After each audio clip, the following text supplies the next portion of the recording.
slightly bittersweet. I was glad the fact that he was going to get a dishonorable discharge as well as a reduction from E5 to E1.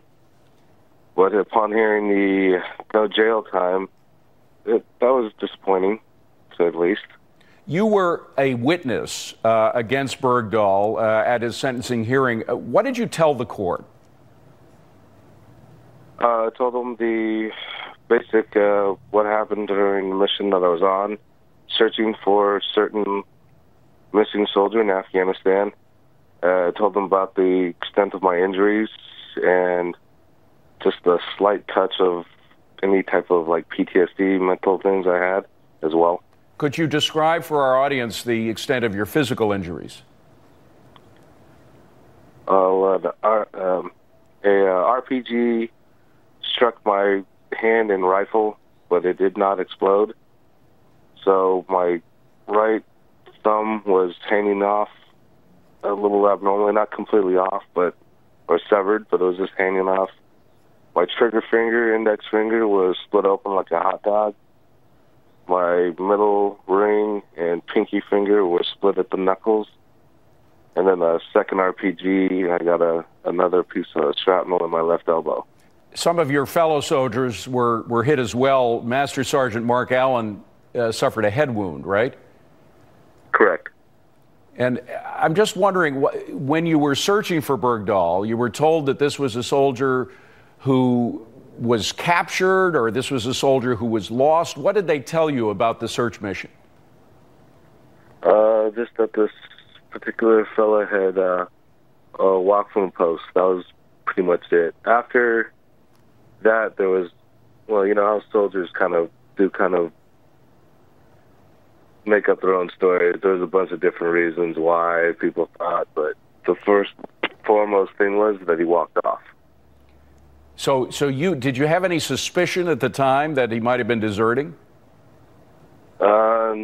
No, none at all. So in other words, you had no doubt in your mind about the mission. You were committed to that mission.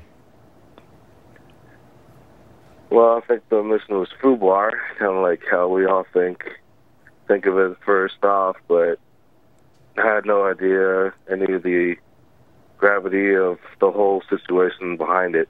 I just know he went off, and we got tasked out to go look for him.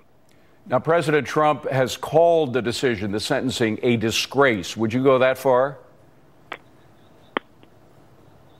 He says it nicer than I would, but yes, I would go with that. What you would say we couldn't put out on this broadcast, in other words? Oh, absolutely not.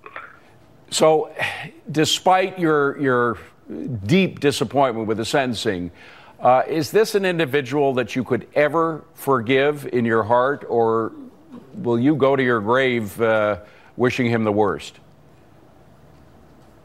Yep, I'll go to my grave wishing him the worst.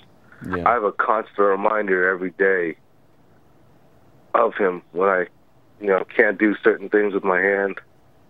How do I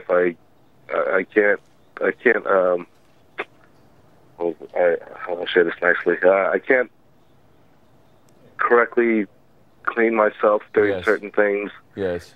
And that's always going to be permanent. Master Sergeant Allen, if that's going to be permanent, he's not going to come back. This is permanent for us. Chief Petty Officer Hatch, this is permanent for us. We have these injuries and scars that are always going to be permanent. And yet he's going to be able to walk free. It's the balance scale seems to be not right. Sergeant Morita, thank you so much for talking to us. We really appreciate. We wish you the very best, and we hope that the community of all ex-service people are your support group right now. I'm sure they're helping out.